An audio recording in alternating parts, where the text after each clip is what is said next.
మనతో పాటు మాట్లాడడానికి పృథ్వీరాజ్ అన్నాడు. అన్న నమస్తే అన్న, చెప్పండి అన్న, 6 గ్యారంటీలే అమలు చేయట్లేదు, వీళ్ళకి వీళ్ళ ఉద్యోగాలు పర్మనెంట్ చేస్తారని మీరు అనుకుంటున్నారా?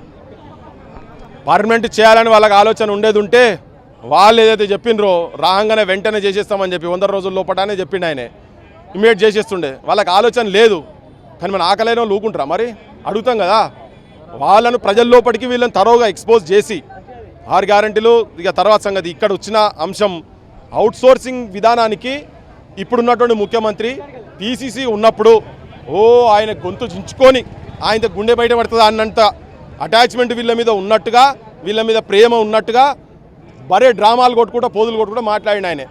ఇప్పుడు వాళ్ళ మంత్రులు అట్నే మాట్లాడారు. ఇప్పుడు అయిన తర్వాత సంవత్సరంన్నర దాటింది, ఇప్పటికి వాళ్ళకి జీతాలు కూడా చక్కగా వస్తలేవు, అరకొర జీతాలు ఎక్కడెక్కడికో ట్రాన్స్ఫర్లు చేస్తున్నారు వాళ్ళని. అన్ని డిపార్ట్మెంట్స్లో ఇదే పరిస్థితి ఉన్నది. ప్రజలకు కూడా చైతన్యవంతులు చేసిన ప్రతి ఊర్లలో వీళ్ళ సమస్య గురించి జనం చైతన్యవంతులై ఈ రాజకీయ నాయకులను, రాజకీయ వ్యవస్థను ప్రశ్నించాల్సిన అవసరం ఉన్నది. రేపు పంచాయతీ ఎలక్షన్స్కు వీళ్ళు ఊర్ల పొంటొస్తారు. వీళ్ళ కుటుంబాలు కూడా ఏడవతే ఏం జరుగుతాయి, ఇట్లా పట్టుకొని కూర్చుంటే చాలు, వాళ్ళు ఎంత బదనం కావాలో అంత బదనం అవుతారు. అది చేయాల్సిన అవసరం ఉన్నది. వాళ్ళను భయపెట్టకుండా, ఓటు ద్వారా భయపెట్టకుండా ఉంటే వాళ్ళంత ఈజీగా చేసే పరిస్థితి లేదు. ఇప్పుడు వాళ్ళు ఏంటంటే కేవలం వాళ్ళ వైన్ షాపులు మంచిగా నడుస్తున్నాయా, ఎడ్యుకేషనల్ ఇన్స్టిట్యూషన్స్కి వెళ్ళి ప్రైవేటు కార్పొరేట్లకు వెళ్ళి వాళ్ళకు వచ్చే పర్సంటేజ్లు వస్తున్నాయా, వాళ్ళు ఇనాగ్రేట్ చేసినటువంటి హాస్పిటళ్ళకి వెళ్ళి పర్సంటేజ్లు వస్తున్నాయా, జనమీడ చచ్చిపోయినా మంచిదే, మనకి పన్ను నొప్పి వస్తే కన్నును తీసేసినట్టు వెనకట పాటలు విన్నాం కదా మనం. అటువంటి ఇంకా నడుస్తూనే ఉన్నాయి. వాళ్ళ ఇసుక దందాలు, ఈ మాఫియా మొత్తం లిక్కర్ దందాలు, ఇవన్నీ ఇప్పుడు కొత్తగా గాంజాయి దందాలల్లో వీళ్ళకు పర్సంటేజ్లు ఉంటున్నాయి కాబట్టినే ఇవాళ వ్యవస్థలు నడుస్తున్నాయి. వాటన్నిటి కనుక క్వశ్చన్ చేసి వీళ్ళ మీద, ఇటువంటి జనం మీద వాళ్ళు కొద్దిగానైనా శ్రద్ధ వహిస్తే వాళ్ళ పాలనలో వీళ్లకు పర్మనెంట్ చేయొచ్చు. ఈ పైసలన్నీ కొంతమంది నాయకుల చేతుల్లో ఇప్పుడు అంటుండే బట్టలు చింపుకొని చెప్తున్నా, నా దగ్గర ఏం పాడలేదు, గోసుకొని తిన్నురని మాట్లాడుతున్నా. గోసి కూడా లేదు ఆయన, కానీ గోసి ఆయన ఉన్న గోసి మాత్రం ఉడబిక్తారు వీళ్ళు. నువ్వు చక్కగా చేయకపోతే అదే తీసేస్తున్నారు, చెప్పినది అది కూడా చెప్పిన, వీళ్ళని తీసేస్తున్నారు, ట్రాన్స్ఫర్లు చేస్తున్నారు. ఈ తీసేసుడు ఎక్కడిది? ఆ అరకొర ఉన్న దాంతో అంటే గడియ గండంగా నడుస్తున్నటువంటి బతుకులకు మీరు ఒక దారి చూపియండి. మీరు చేస్తున్నది తప్పు. ఈ కుటుంబాలు, వీళ్ళ పిల్లలు క్షమించరు. వాళ్ళు రోజుకు వాళ్ళందరూ చాలామంది చదువుకున్నటువంటి వాళ్ళే ఉన్నారు. ఇలా వాళ్ళ చదువుకు తగ్గట్టు నౌకర్లు కూడా ఇయ్యలేదు. ఉన్నదాన్న తృప్తిగా చేసుకుంటట్టుగా వాళ్ళకి వెంటనే పర్మనెంట్ చేయాల్సిన అవసరం ఉన్నది, చేయాలి. ఇక్కడికి వచ్చినటువంటి వాళ్ళని కూడా బెదిరింపులకు గురి చేస్తున్నారు. ఖచ్చితంగా మిమ్మల్ని ఏదో ఒకటి చేస్తూ ఉంటే కూడా బెదిరింపులకు గురి చేస్తామని చెప్పేసి అంటూ ఉన్నారు. ఎంతవరకు వస్తాం? ఇది ఏందో, ఇది గుండాల లెక్కున్నది. రే నువ్వు పక్క గల్లీని నా గల్లీలోకి ఎట్లా వస్తారో అని పైల్వాన్లు ఉంటారు రోడ్ల మీద, పండబల కాడ నిలబట్టి ఉంటారు. రే నువ్వు బాజు గల్లీ సార్ రేసుకు దేకు అన్నట్టుగా. ఏంది గుండాయిజం ఇదేమైనా దాదాగిరా? అరే వాళ్ళ కడుపుకు మీరు ఇచ్చే జీతాలు ఇస్తలేరని చెప్పుకున్నందుకు వచ్చిన ప్రజాస్వామ్యం ఇచ్చినటువంటి హక్కు, అది ప్రజాస్వామ్యం ఇచ్చినటువంటి హక్కు. మీరు అధికారంలోకి రాకముందు మీరు చెప్పినటువంటి మాటలు గవిటి ఇండివిజువల్స్ కాకుండా వాళ్ళందరూ ఒక సంఘంకి వచ్చి ఇక్కడ కూర్చొని మాట్లాడుతున్నారు. నౌకరు ఊడబీక్తా అంటే ఇది ఎక్కడ కథ? ఇది అంత ఈజీగానే అవుతుందా నౌకరు ఊడబీకుడు అంటే? అందుకే చెప్తున్నా, ఇప్పుడు వీళ్ళందరూ ఒక్కటి ఉండి రేపు కొట్లాడి ఒక్కరిద్దరు నౌకర్లు ఊడబీకినా వీళ్ళందరూ రోడ్ల మీద కనుక వచ్చేటట్టు కనుక ఉండేది ఉంటే ఏ గవర్నమెంట్ కూడా ఏం చేయదు. ఈ టార్చర్ జరుగుతున్నది. ఈ టార్చర్ చాలా అంటే చాలా చాలా చాలా అన్యాయంగా, చాలా ఘోరంగా ఉన్నది. ఎట్లా చేస్తారంటే, లేదని ఆఫీస్లో చిన్నగా సపోజ్ అటెండర్ పోస్టులు ఉన్నారనుకో, వీళ్ళు వాడు కావాలని కాగితం వాడేస్తాడు కాగితం వేసి వాడే ఫోటో దించి వీడు పొద్దున్న నుంచి ఉడవలేదని చెప్పి ఆఫీసర్ వాడేనా వాడు తీసుకుపోయి పెట్టి వాడు మెమో ఇష్యూ చేస్తున్నారు, నౌకర్లు కూడా వీక్తున్నారు. అంటే పర్మనెంట్ కాదు కదా వీళ్ళు. కాదు కనుక వానికి ఇష్టం ఉన్నా లేకున్నా నౌకరు కూడా బిక్తాడు. ఇంట్లో పెళ్ళంతో పంచాయతీ పెట్టుకొని వచ్చినాక కూడా ఆ కోపం కూడా వీళ్ళ మీద చూపిస్తారు. బొచ్చడం మంది ప్రధానంగా ఏజెన్సీలకు సంబంధించి ఏజెన్సీలు ఉన్నాయి. ఏజెన్సీలో ఉన్న వాళ్ళు డబ్బులు తింటున్నారు. ఎవరైతే ప్రజాప్రతినిధులు ఉన్నారో వాళ్ళే డబ్బులు తింటున్నారు తప్పించి మాకు ఇవ్వట్లేదు, వాళ్ళ దగ్గర డబ్బులు ఆపుకున్నారు అని చెప్పేసి అంటున్నారు. అసలు ఏజెన్సీలు ఉండడం కరెక్టా లేకపోవడం కరెక్టా? ఈ ఏజెన్సీలు ఏందో నాకు అర్థమైతే లేదు. వీళ్ళు పని చేస్తున్నారు ప్రభుత్వానికి. అసలు ప్రైవేట్ వ్యవస్థ ప్రాబ్లం చేసేది ఉంటేనేమో గవర్నమెంట్ దగ్గర వాళ్ళే, గవర్నమెంటే దోపిడీ చేస్తున్నది కదా, గవర్నమెంటే డకైతే. ఇది ఏం లేదు మధ్యలో. వీళ్ళు చేసేది ఏజెన్సీ వాళ్ళ సుట్టపోలే. ఇంతకుముందు చెప్పినా కదా, బామార్దులు, మామ బిడ్డలు, చిన్నాయన బిడ్డలు, పెదనాయన బిడ్డలు, కొడుకులు వాళ్ళు ఏజెన్సీలు పెట్టుకొని నడుపుతున్నారు. ఏజెన్సీ వ్యవస్థ మొత్తం తీయాలి, వీళ్ళందరినీ పర్మనెంట్ చేయాలంతే. ప్రధానంగా మీరు ఏమని డిమాండ్ చేస్తున్నారు క్రాంతి దళ అధ్యక్షుడిగా? 100% వీళ్ళు ఎంతమంది అయితే ఉన్నారో వీళ్ళందరినీ మీరు ప్రభుత్వంకు రాకముందు కాంగ్రెస్ నాయకులు ఏవైతే వాగ్దానాలు చేసిండ్రో వాటిని అమలు చేయండి. వీళ్ళందరినీ పర్మనెంట్ చేయండి. ఒక్కరు కూడా అవుట్సోర్సింగ్ అనేటోళ్ళు ఉండొద్దు, కాంట్రాక్ట్ అనే వ్యవస్థ ఉండొద్దు. వీళ్ళు వెట్టి సాకిరీ చేసే బాండెడ్ లేబర్ కాదు. ఒక్కొక్కరు ఇలా చదువులు చెప్తున్నారు, నాన్ టీచింగ్లు ఉన్నారు, టీచింగ్లు ఉన్నారు, ప్రతి వ్యవస్థలు ఉన్నారు. అరే వాళ్ళు డిగ్రీలు చదివి ఊడుస్తున్నారు భయ్, సఫాయి పనులకు నువ్వు మాస్కులు పెట్టుకొని పోతున్నారు, వాళ్ళని ఆపి అడుగు అందులో పీజీలు చేసిన వాళ్ళు ఉన్నారు, అందులో వాళ్ళు పోతున్నారు, అవమానాల బతుకులు బతున్నారు, వాచ్మెన్ల గిరిలు చేస్తున్నారు బయట. సిగ్గనిపించాల మొత్తం ఈ రాజకీయ వ్యవస్థకు. ప్రజలకు కూడా చెప్తున్నా, అందుకనే మీరు ఈ పైసలు తీసుకొని ఓట్లేసులు జర బంద్ చేయరు నాయన. ఒక నిజాయితీ పరులు ఎవరైనా అధికారంలోకి వస్తే ఏమైనా మార్పు జరుగుతుంది. లేకపోతే చదువుకున్న టీచర్ల కాడికి వెళ్ళి అందరిని అంటలేను, మెజారిటీ అమ్ముడు పోతున్నారు. అమ్ముడు పోకుండా ఉంటే ఏమైనా జనానికి ఉపయోగం జరుగుతుంది. సార్ చెప్పండి, ప్రధానంగా మీరు ఏ డిపార్ట్మెంట్?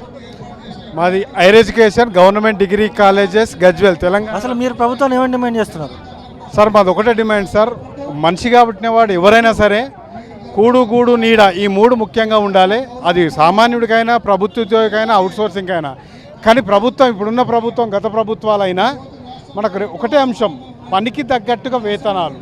అది సుప్రీంకోర్టు అంటే భారత న్యాయ వ్యవస్థ చెప్పినప్పటికీ కూడా ప్రభుత్వాలు గత ప్రభుత్వాలే కానీ ఈ ప్రభుత్వాలే కానీ పని విషయంలో సమాన పని చెప్తున్నారు తప్ప మాకు చెల్లించాల్సిన వేతనాల విషయంలో వచ్చేటప్పటికి మీరు అవుట్సోర్సింగ్ రెగ్యులర్ ఆ వ్యత్యాసాలు చూపిస్తూ రెగ్యులర్ వాళ్ళకేమో రావాల్సిన హక్కులు విధానాలు అన్నీ ఉంటాయి. అవుట్సోర్సింగ్ వచ్చేటప్పటికి పని మాత్రమే మీకు ఉంటుంది కానీ హక్కులు ఉండవు అన్న ఒక మెసేజ్ మాకు ఇస్తుంది.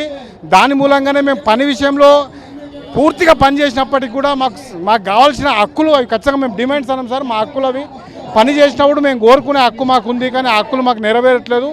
గత ప్రభుత్వాలు మాకు కొంత మేలు చేసినాయని మేము నమ్ముతున్నాం.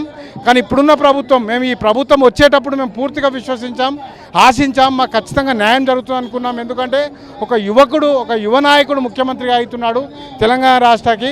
కాబట్టి ఎవరైతే మధ్య వయసులో ఉన్న వాళ్ళు యువకులు మాలాంటి అవుట్సోర్సింగ్ ఎంప్లాయీస్ యొక్క బాధలు తెలుస్తాయని అనుకున్నాం. కానీ గత ప్రభుత్వం లాగా కానీ ఇంకా అధ్వానమైన పరిస్థితులు ఏర్పడ్డాయి. మేము ఖచ్చితంగా చెప్పగలుగుతాం, అవుట్సోర్సింగ్ ఎంప్లాయీస్ కూడా ఎప్పుడు మీరు అనుకున్నట్టుగా వాళ్ళు పని చేసుకుంటూ వెళ్ళిపోతారని ఒక మెసేజ్ అనుకుంటున్నారు. తప్పు సార్. ఖచ్చితంగా భవిష్యత్తులో అవుట్సోర్సింగ్ ఎంప్లాయీస్ అందరూ కూడా విద్యావంతులు, వాళ్ళు చాలా జాగ్రత్తగా ఉంటున్నారు. ఎందుకంటే సరే ఆలోచిస్తాయి, మనం కష్టపడుతున్నాం కాబట్టి ఎన్నటికైనా ఒకసారి మార్పు వస్తుందని అనుకుంటున్నారు. కానీ ఇలాంటి విధానాలు కొనసాగిస్తే ఖచ్చితంగా తగిన బుద్ధి చెప్తారని పూర్తిగా నేను చెప్తున్నాను. అది భవిష్యత్తులో మీకు ఖచ్చితంగా కలుగుతుందని చెప్తున్నాను. ఇప్పటికైనా సరే అవుట్సోర్సింగ్ ఉద్యోగులకు కావాల్సిన హక్కులు ఏవైతే డిమాండ్స్ ఉన్నాయో, మొదటిది కార్పొరేషన్ ఏర్పాటు చేయాలి. వాళ్ళకి కావాల్సిన జీతాలు ప్రస్తుతానికి మార్చి అంటే ఏప్రిల్ నుండి ఇప్పటివరకు జీతాలు రాలేదు. అది చెప్పుకోవడానికి చాలా బాధ అనిపిస్తుంది సార్. మా కుటుంబాలు ఎట్లా కొనసాగించుకోవాలి, మా పిల్లల చదువు ఎట్లా సాగించుకోవాలి, మాకేమైనా చిన్న చిన్న ఆరోగ్య సమస్యలు వస్తే ఏం చేయాలి, అప్పులు తెచ్చుకోవాల్సిన పరిస్థితులు ఏర్పడుతున్నాయి. అవి ఇలా తీర్చుకోవాలని ఊహించుకుంటున్న భయం అయితే. ఇవి కాకుండా ఈ మధ్యలోనే ప్రభుత్వం కొన్ని కొత్త నిర్ణయాలు తీసుకుంటుంది. కొత్తగా రిక్రూట్మెంట్ చేశారు కాబట్టి పాత వాళ్ళని తీసేయాలి. అది ఆలోచించడానికి ఎంత మూర్ఖత్వం సార్. ఆ రకంగా చేయడం వల్ల చాలా ఏళ్ళు దాదాపు 20-25 సంవత్సరాల నుండి పనిచేస్తున్న ఉద్యోగులు తన ఉద్యోగాలు కోల్పోయే పరిస్థితి ఉంది. అంటే నేను అనుకోవడం ప్రభుత్వం ఏం చేస్తుందంటే ఈ కార్పొరేషన్లు ఇలాంటి అడిగితే వీళ్ళకి ఇవి చేయాల్సి వస్తుందన్న ఉద్దేశంతో కావాలనే విభజించు పాలించు అన్నట్టుగా కొంతమందిని తీసేస్తామంటే వీళ్ళు భయపడతారు. ఇట్లాంటి కార్పొరేషన్ ఇట్లాంటి డిమాండ్లు అడగరు. దాని ద్వారా వీళ్ళని కంట్రోల్ చేయాలంటగా అనుకుంటుందేమని మేము అనుకుంటున్నాం. అది మీ మూర్ఖత్వం సార్. మాకు న్యాయం జరిగినంత వరకు ఖచ్చితంగా కలిసి ఉంటాం. మీరు ఇలాగే కొనసాగిస్తే మటుకు భవిష్యత్తులో మేము చెప్పాం సార్, ఖచ్చితంగా రిజల్ట్ మీరు చూస్తారని కోరుకుంటున్నాను. ఇప్పటికైనా సరే మా కనీస డిమాండ్స్ ఏవైతే ఉద్యోగ భద్రత, మా జీతాలు అవైతే ఖచ్చితంగా చెల్లించాలని కోరుకుంటున్నాను సార్. ముఖ్యంగా ఏజెన్సీలకు సంబంధించి ఏజెన్సీలు ఉన్నాయి, దానివల్ల ఎవరైతే చోటమోట నాయకులు ఉన్నారో వాళ్ళే బాగుపడుతున్నారు, ఉద్యోగస్తులు బాగుపడట్లేదు అంటూ కూడా మాట్లాడుతూ ఉన్నారు. మీరేమైనా ఇబ్బందులు ఎదుర్కొన్నారు ఏజెన్సీ వల్ల? ఖచ్చితంగా సార్. గత ప్రభుత్వంలోనే ఈ ఏజెన్సీ వ్యవస్థను బాగా డెవలప్ చేశారు. ఆ ఏజెన్సీస్ ఎవరికి ఉండవు సార్, ఈ రాజకీయ నాయకుల యొక్క బంధువులై మాత్రమే ఆ ఏజెన్సీలు. ఆ ఏజెన్సీల ద్వారా అంటే ఉద్యోగికి కనీసం అంటే ఒక 20,000 రూపాయలు జీతం తీసుకుంటే వాడు కష్టపడడానికి 10,000 వస్తాయి, ఏజెన్సీకి 10,000 వస్తాయి సార్. ఇది ఊహించుకుంటే అంటే ఈ సమాజంలో ఒక పనిచేసే వ్యక్తికి ఏమో 10,000 వస్తాయి, వాడు ఏజెన్సీ అంటే ఏజెన్సీకి 10,000 ఎలాంటి అంటే ఊహించుకోవడానికి ఎంత అన్యాయం జరుగుతుందని చెప్పొచ్చు సార్. ఖచ్చితంగా చెప్తున్నాను, ప్రభుత్వం ఈ ఏజెన్సీలకు తక్షణమే రద్దు చేసి కార్పొరేషన్ ఏర్పాటు చేసి మీరు ప్రత్యేకంగా ఇవ్వాల్సిన అవసరం లేదు సార్. మాకు ఏజెన్సీకి చెల్లిస్తున్న ఏదైతే ఈ ఏజెన్సీలు ఉన్నాయి, కమిషన్లు ఉన్నాయో అవి మాకు ఇస్తే మేము కడుపార నింటాం, నిజాయితీగా పనిచేస్తాం సార్, ఇంకా సంతోషంగా పనిచేస్తాం. ఆ ఏజెన్సీలు తక్షణమే రద్దు చేయాలి, కార్పొరేషన్ ఏర్పాటు చేయాలని కోరుతున్నాం సార్ ఉద్యోగుల తరఫున. అంటే చూసుకోవచ్చు పూర్తిగా కూడా ఏజెన్సీల వల్ల ఎవరికి ఉపయోగం అంటే ప్రజాప్రతినిధులు ఎవరైతే ఉంటారో వాళ్ళంతా కూడా పబ్బం గడుపుకోవడానికి ఏజెన్సీలు అంటూ కూడా ఇక్కడ వచ్చినటువంటి ఉద్యోగస్తులు చెప్తా ఉన్నారు. అంటే గత ప్రభుత్వంలో ఏజెన్సీలన్నీ బీఆర్ఎస్ పార్టీకి సంబంధించిన వాళ్ళకు ఉన్నాయి. ఇప్పుడేమో కాంగ్రెస్ పార్టీకి సంబంధించిన నాయకులకి చేతుల్లోకి వెళ్ళిపోయినాయి. అంటే పూర్తిగా కూడా ఏజెన్సీలు మాకు జీతాలు ఇవ్వట్లేదు, ఏజెన్సీల దగ్గర డబ్బులు ఉన్నాయి, కలెక్టర్ ఫండ్స్ కావచ్చు, లేకపోతే ఐటీడీఏ ఫండ్స్ కావచ్చు, దీనికి సంబంధించిన ఫండ్స్ అన్నీ కూడా ఏజెన్సీలో ఉంటాయి. వాళ్ళు పబ్బం గడుపుకుంటున్నారు, వాళ్ళు ఆస్తులు కూడా కట్టుకుంటున్నారు తప్పించి మమ్మల్ని ఇట్లా ఇచ్చేస్తున్నారంటూ కూడా ఇక్కడ కూడా వచ్చినటువంటి ఉద్యోగస్తులు అయితే చెప్తున్న పరిస్థితి. అంటే ఎటుపోతుంది తెలంగాణ రాష్ట్రం? రేవంత్ రెడ్డి గారికి ఇదంతా కనపడట్లేదా, లేకపోతే తెలిసి చూసి చూడనట్టు వ్యవహరిస్తూ ఉన్నారా?